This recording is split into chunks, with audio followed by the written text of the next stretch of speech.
Right, Ross Coulthart just got through finishing his reality check episode. It just went live. It just premiered.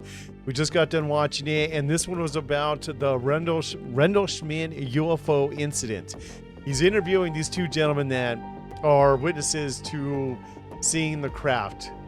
I mean, this was like, I think, 40 some years ago. Anyways, this is an awesome interview. It's funny. I don't want to make light of it, but it's it's got me rolling, man. You guys check this out. I hope you enjoy this, man. But Ross Coulthart goes in hard on these guys, man.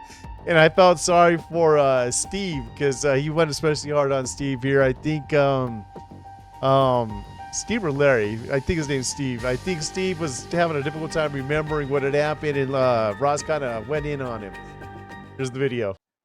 Now, I want to bring in Steve Longero here. Steve, can you give me an account of what you saw in the forest that night? But before you do, I want to take you through your role, because you had a role that was elsewhere on the base, and a lot of people have made issue of the fact that as a guy who was patrolling the weapons storage area, what on earth were you doing in the forest? Tell me what your role was at the base. Whereabouts were you? To begin with, I was patrolling the weapons storage area, and that's where I saw the craft. It was hovering over the weapons storage area, uh, different lights glowing. We don't know what's going on. Uh, all the alarms went off in the weapons storage area, so now we're on full alert. Remember, this is during the Cold War, so we don't know what's going on. Uh, all those alarms never go off like that. That's the What way it what was what set. what sets the alarm off? Motion, any kind of motion, anything, uh, kind of pressure. If they used to have it where these things were buried into the ground, any kind of pressure on that, or anybody walked in that area, like outside the perimeter, alarms would go off. And can So I double check, Steve, when you say go ahead. the weapons storage area, the area that you were securing was tactical thermonuclear weapons.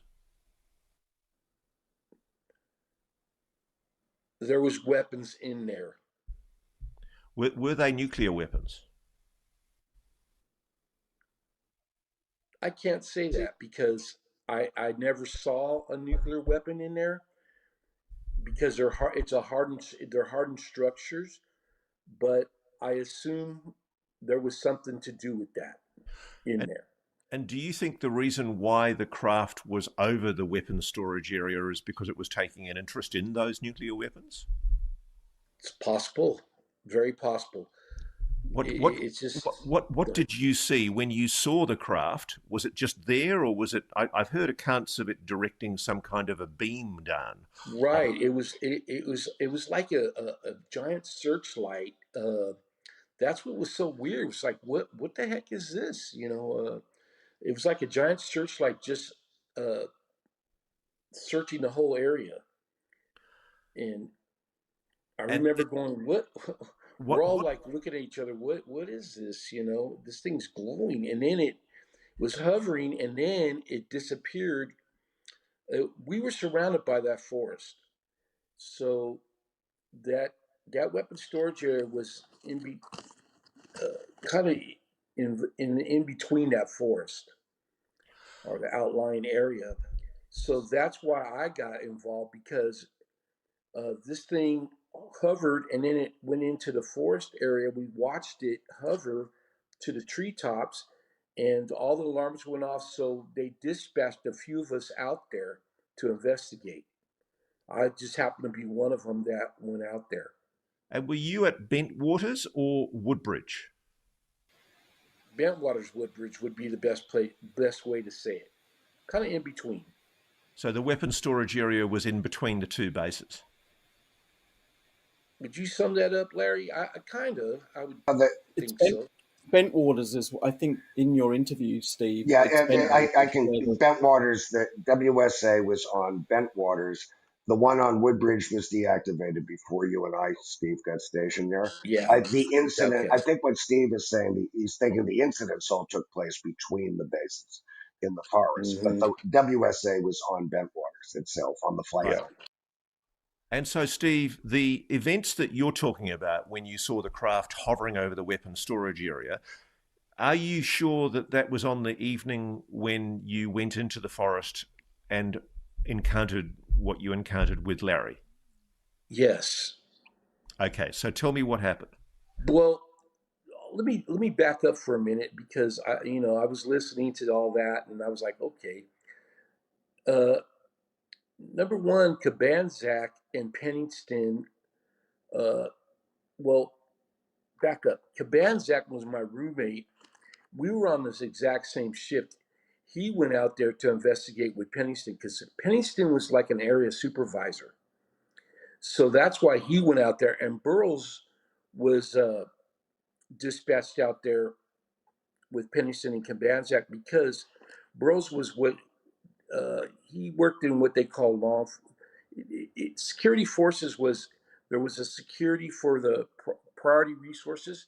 Then there was a law enforcement that just handled the base, the side of the base that had the barracks and the stores and all that. Well, Burroughs came from that area, but Pennington and Cabanzac were actually security, and they were Pennington was the area supervisor in that area, and he that's why they were the first responders, and then they asked for more patrols to come out, and Now, that's that's okay, how I got dispatched. this is where I get confused, though, because Yes. as I understand it, Peniston, Burroughs, and Cabansag had their incident with the craft in the forest on the evening of the 26th into the 27th. Okay. That's an earlier evening, and Okay. there's no account that they give. They actually take issue with the claim that they were in the forest into seeing the craft on a later occasion. What's going on here?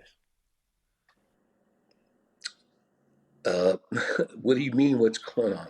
Well, I mean, on your you're account, talking about the timeline of events, I assume. yeah, That's Yeah. I'm trying to get a clear timeline because there's an inconsistency here. You've got Peniston, John Burroughs, and Cabansag testifying that they went into the forest and saw the craft, including the account that Peniston gives of the craft sitting in the clearing with the hieroglyphics on the side. And that was Okay. on the evening of the 26th into the 27th of Okay. December 1980. On your account, there's a second sighting of a craft in the forest. Okay. That's not the 26th to 27th. Are you clear that by the time this object's seen over your weapons storage area, the earlier incident with Peniston and Burroughs has already occurred? My recollection is it's exact. That's the reason why I was dispatched out there. But I was out there a second time when Colonel Holt was out there, and that's when Larry was out there. When I can tell you that Holt was out there. I remember the radiation readings. No, no, okay, Uh, but just so you say that you were out a second time. yeah, What was the first time that you were deployed into the forest in response to something that Peniston and Burroughs and Cabansag were involved in? Was that on the evening of the 26th, 27th? Do you recall with any detail when that was? I. You know what? I cannot tell you the exact date. All I remember is I was out there when they were out there because of all those alarms going off at the weapons storage area. Right. Because I'm not trying to trip you up. I'm not trying to play games with either of you, but it's just people have pointed to all of these inconsistencies because Peniston and Burroughs have, I think, called you liars because Nope, they that's say, not true. yeah, and That's not true.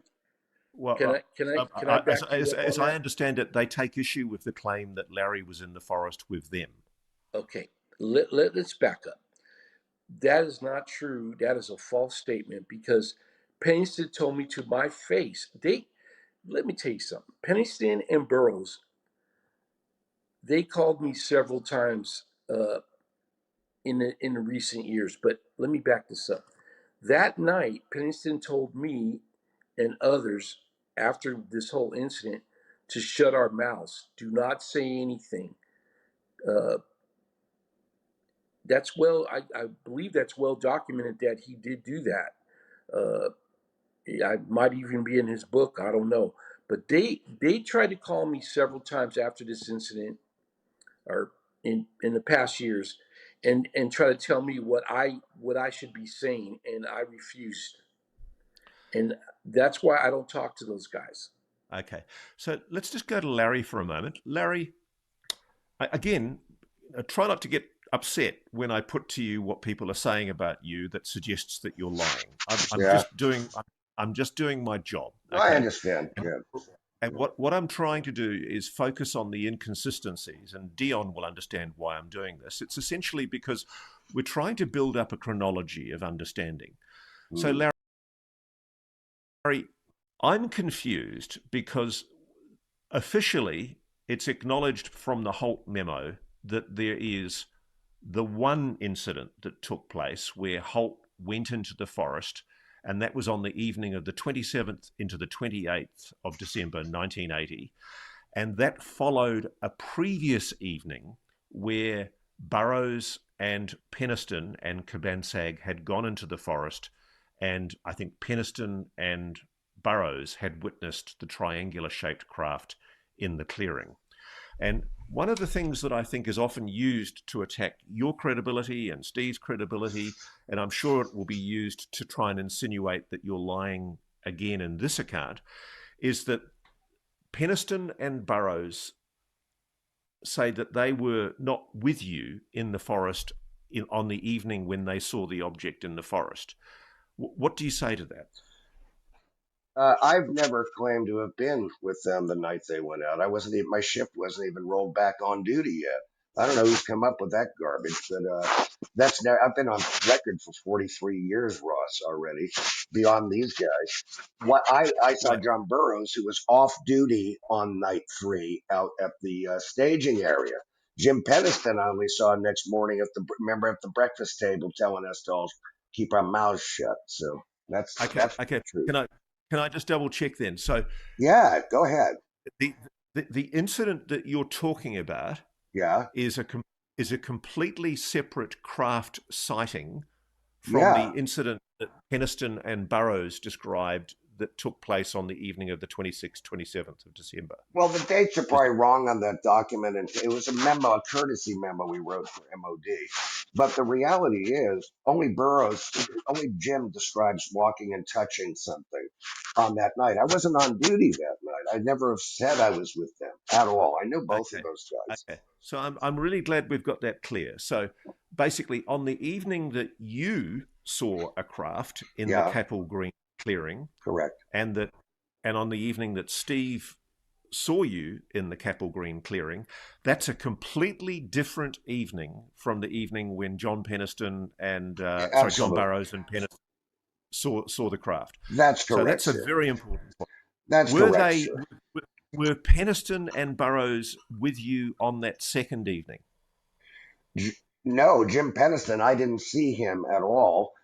John Burroughs was off duty and out there that third night, and that's the night Holt made his recording for a different part of the field. Absolutely. But John was out Right. there, Okay. and he went through a thing with Bastinza that third night. So that's the real Okay. third night. Yeah. So, but I didn't see Okay. Penniston until the next morning. Can I say Now, one thing, Steve. Ross? I know you're doing Yeah, a sure. show. Can I one thing here to my, because God bless you, sir. I don't know. It's a hard thing to get this thing in your head after 45 years of this crap. But if I may just say, and I don't want to give the exciting film away, Dion, but I'm going to do it. There's a lot in that film. It's a human thing, but that's I am the only one, and the guy below my little head there, Steve, is a brother. We went through the training. He is a stand-up guy. He's an ex-law enforcement guy. He has more cred than a couple of names you've mentioned already.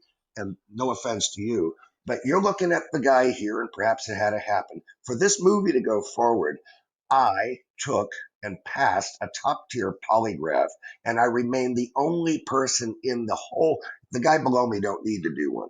But I think Peniston, Burroughs, Halt, some researchers out there about agendas and all need to take one. They've been offered to and they've declined.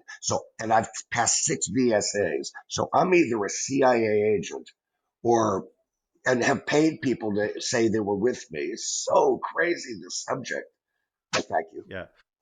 All right, guys, that's it for that one, man. I hope you guys enjoyed that clip. I mean, I know it was a long clip. My apologies, but I wanted you to hear the part where Ross Coulthart kind of engages with him, and then I wanted you to hear the part where the other guy had his lie detector test.